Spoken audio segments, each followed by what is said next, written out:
They didn't raise little girls to be happy. They raised us to be tolerated. Slow breath, and if that sentence made something ache inside you, this story is probably about you too.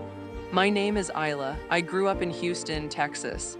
Middle-class neighborhood, clean sidewalks, Sunday barbecues, smiling family pictures hanging on walls like proof that everything was okay. From the outside, my family looked perfect. Inside, it felt like slowly disappearing. My father was the kind of man people admired publicly. Hardworking, calm, respectable, the type of man neighbors called a good provider. And maybe that's why it took me so long to realize he was the first man who taught me my feelings were inconvenient. Because he never screamed much, that would have been easier. No, my father specialized in emotional starvation. Tiny comments, cold silences, constant disappointment. He could make you feel guilty for existing without ever raising his voice.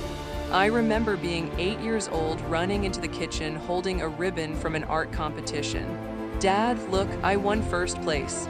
He glanced up from his phone for maybe half a second. "That's nice." Then he added, "But don't get arrogant. Pretty girls who brag end up alone." Pause and deadass, that sentence followed me for years, because that's how patriarchy trains girls, not loudly, quietly, through little corrections. Be smart, but not smarter than men. Be successful, but make sure you're still desirable. Be confident, but never intimidating. Take up space, but only if men still feel bigger beside you. That ain't love, that's programming. And the crazy part, women are expected to survive this conditioning while still somehow remaining soft. My mother was softness turned into a human being. Quiet voice, tired eyes, constant apologizing. She moved through life like somebody asking permission to exist. I used to watch her carefully because even as a little girl, I knew something inside her was gone. One night I heard dishes clinking downstairs after midnight. I walked halfway down the stairs and stopped when I heard my mother speaking softly. "I just thought maybe we could spend more time together." My father sighed heavily. "You always need something." That was it, no screaming, no insults. But the silence afterward felt like watching someone emotionally collapse in real time. My mother just whispered, "Okay," and kept washing dishes. Long silence, that moment changed me. Because I realized women don't always disappear dramatically. Sometimes they disappear one compromise at a time, one swallowed feeling at a time, one "it's okay" at a time, and society rewards women for that. She's so patient, she's so mature, she keeps the peace. No, she's exhausted. But patriarchy has a beautiful way of romanticizing female suffering. At 12 years old, I stopped raising my hand too much in class because boys mocked girls who sounded too smart. At 13, I realized adults liked me more when I was agreeable. At 14, I started apologizing before speaking. "Sorry, but," "Sorry, I just think," "Sorry, can I say something?" "Sorry for existing," "Sorry for opinions," "Sorry for breathing too loudly in rooms built for male comfort." And people praised me for it. "She's such a good girl." Hugh, that phrase right there, that phrase has destroyed generations of women because good girl usually means easy to control, easy to silence, easy to sacrifice. I remember one night sitting at the dinner table while my father stared at me. "You'd be prettier if you smiled more." My mother laughed softly. One of those sad survival laughs women develop after years of emotional exhaustion. And I remember thinking, every woman in this house is performing happiness for one man's ego. That realization hit different. Years later, I finally found words for what I witnessed growing up. A fragile man can turn an entire household into emotional customer service. And my father loved admiration more than authenticity. He didn't want a daughter, he wanted a mirror. But Loki, I always had fire in me, small fire. Hidden fire, but fire. At 16, I cut my hair short. My father looked at me like I committed a crime. "You trying to look like a boy now?" And for the first time in my life, I looked him directly in the eyes. "No, I'm trying to look like myself." Pause, the silence afterward felt electric. Because men who benefit from your silence always call your voice disrespectful. Later that night, my mother knocked softly on my bedroom door. "You shouldn't upset him." And I remember staring at her thinking, why is his comfort always more important than my identity? But she didn't answer. because women raised inside patriarchy are taught endurance before freedom, sacrifice before selfhood. And one day I realized something terrifying. If I stayed small long enough, I was going to become my mother. And I loved her too much to let that happen to me, so I left, and honestly, I thought the real world would be different. Girl, it wasn't. The first real lesson came during high school debate class. Fluorescent lights buzzing overhead, cheap desks, 20 students pretending to care about politics. I stayed up until 2 in the morning preparing our presentation. Research, statistics, receipts, everything. Before class started, I shared my idea with a guy in my group named Ethan. 5 minutes later, he raised his hand and repeated my exact idea almost word for word. And the teacher smiled proudly. Excellent thinking, Ethan. I just sat there blinking. Because women watching men steal credit is basically a global tradition at this point. And nobody said anything, not one person. Then I leaned back slowly and smiled. Interesting. The room turned toward me. It sounded smarter when I said it 10 minutes ago. Silence, a few people laughed nervously. Ethan's face immediately tightened. The teacher cleared his throat awkwardly. Well, but I interrupted calmly. No, it's okay. I'm used to men confusing proximity to intelligence with ownership of it. Hugh, that line stayed in that classroom forever. And you know what I learned that day? A lot of men are comfortable around intelligent women until those women stop being useful decorations and start demanding recognition. College got worse in more subtle ways. Everybody pretending to be progressive while still policing women constantly. One afternoon, I challenged a guy's weak argument during a communications seminar. After class, he walked beside me smiling. You know, you're really pretty when you're not so aggressive. I stopped walking, and something inside me just snapped into clarity. A man hearing confidence as aggression sounds like a personal literacy issue. He blinked at me. What? You're not intimidated by my tone, you're intimidated by the fact I don't need your approval. Then I walked away, and honestly, calm women terrify insecure men more than angry women ever will. Because calm women with boundaries are harder to manipulate. And society hates women who cannot be controlled emotionally. Then came corporate America. Cold offices, fake smiles, LinkedIn personalities everywhere. I worked harder than everybody there, stayed late, fixed mistakes quietly, carried entire projects while mediocre men collected praise for leadership. Then promotion season came. And they promoted a man named Trevor. This man once asked me how to convert a PDF. Be serious. At the celebration, meeting my boss smiled proudly. Trevor just has natural leadership qualities. And I nodded slowly. Yeah. The kind women usually have to demonstrate while men simply claim. The room froze. Trevor laughed awkwardly. Then I added, if confidence alone qualified people, every mediocre man with a podcast would be a CEO. Pause. Nobody said a word after that. Because deep down, everybody knew I was right. Women are expected to provide proof for competence. Men are often rewarded for potential, and that difference changes entire careers. After work, I sat in my car gripping the steering wheel.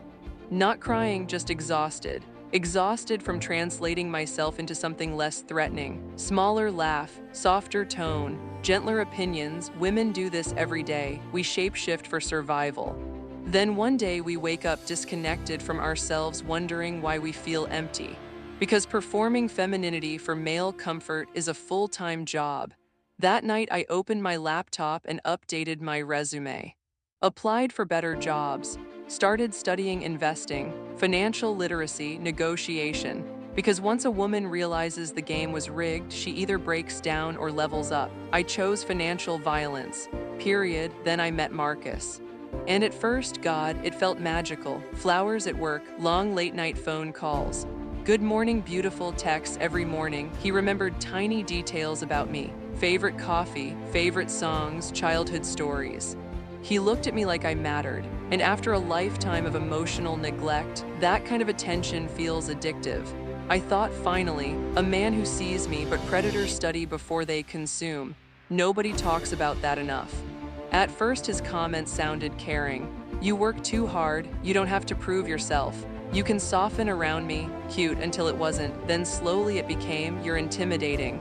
You argue too much. You make people uncomfortable. You don't always have to be the smartest person in the room. Translation: you're harder to control than I expected. One night at dinner, I laughed loudly about something. Marcus leaned closer and whispered, "Baby, lower your voice a little." And suddenly I was 12 years old again, sitting at my father's dinner table.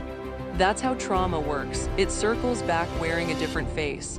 Over time, Marcus started criticizing everything that made me powerful. My ambition became obsession. My standards became attitude. My boundaries became selfishness. Classic manipulation. Break a woman emotionally, then criticize the noise she makes while bleeding. One night we were arguing in his kitchen while rain hit the windows. Marcus threw his hands up dramatically. "You always need control." And I stared at him quietly for a long moment. Then I said softly, "No, I just stopped volunteering for disrespect." Pause, he scoffed. "You think you're better than everybody." I grabbed my coat calmly. "No, but I do think I outgrew people who confuse insecurity with masculinity." That silence afterward? Legendary. Because men who rely on emotional control panic when women become emotionally unavailable.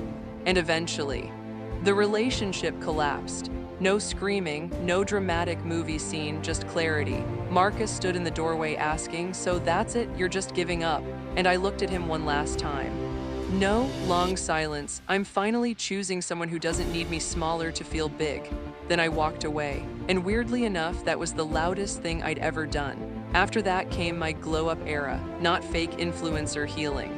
Real healing, therapy, books, solo trips, journaling, financial discipline, early mornings, boundaries. I learned how to enjoy my own company. And once a woman stops feeling lonely when she's alone, manipulation stops working on her. That lesson changed my life, because loneliness makes women tolerate things peace would never accept. I started my own consulting business, started dressing for myself instead of desirability, started speaking slower, sharper, more intentional, main character energy.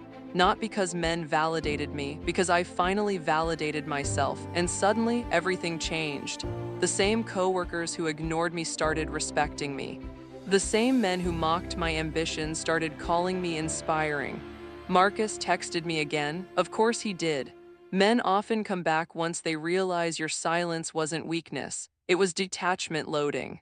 One day my father called me sounding strangely proud. "I always knew you'd do great things." And honestly, I almost laughed. Instead, I said calmly, "No, you knew I had potential. You just hoped I'd use it quietly."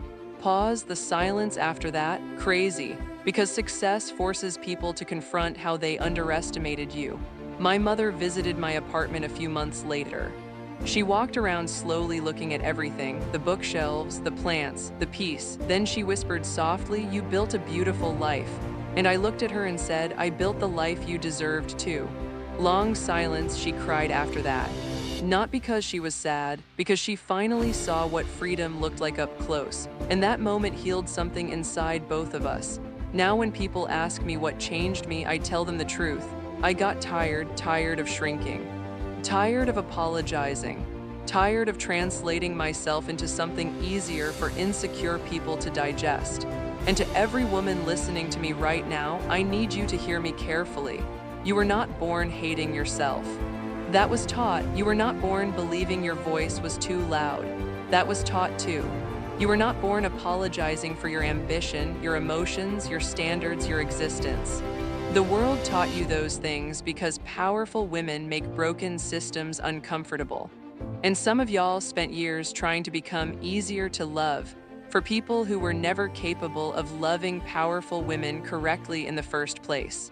That realization changes everything. They called you emotional because your feelings exposed their behavior. They called you difficult because boundaries inconvenience entitled people. They called you intimidating because confidence in women forces weak men to confront themselves. And deadass, some men don't hate powerful women. They hate the fact powerful women can see through them. That's the real issue. A healed woman becomes dangerous to every system built on her self-doubt. Because once a woman reconnects with herself, she stops begging for permission. She stops negotiating her worth. She stops romanticizing struggle. And suddenly, the same people who benefited from her insecurity start calling her cold. No, she's not cold, she's free. There's a difference. You do not owe softness to people who weaponized your kindness. You do not owe loyalty to environments that required your self-destruction. And you definitely do not owe silence to people addicted to misunderstanding you. Some of y'all are exhausted because you've spent your entire lives trying to make other people comfortable at the expense of yourself. And baby, that ain't strength anymore, that's survival mode. I know some of you are tired of carrying everybody emotionally, tired of proving your intelligence twice, tired of being called too much simply because you finally stopped settling for less. Long silence, but hear me carefully. You were never too much. They were simply too small to experience you fully. And that is not your shame to carry anymore. The world feared powerful women so much. It trained women to fear themselves. But not anymore. Not today. You do not need revenge. You do not need closure. You do not need validation from people committed to misunderstanding your worth. You need yourself. That's it. Your peace, your standards, your ambition, your freedom, your voice. Because once a woman truly reconnects with herself, there is no force on earth more unstoppable than that. And maybe the most important thing I ever learned was this.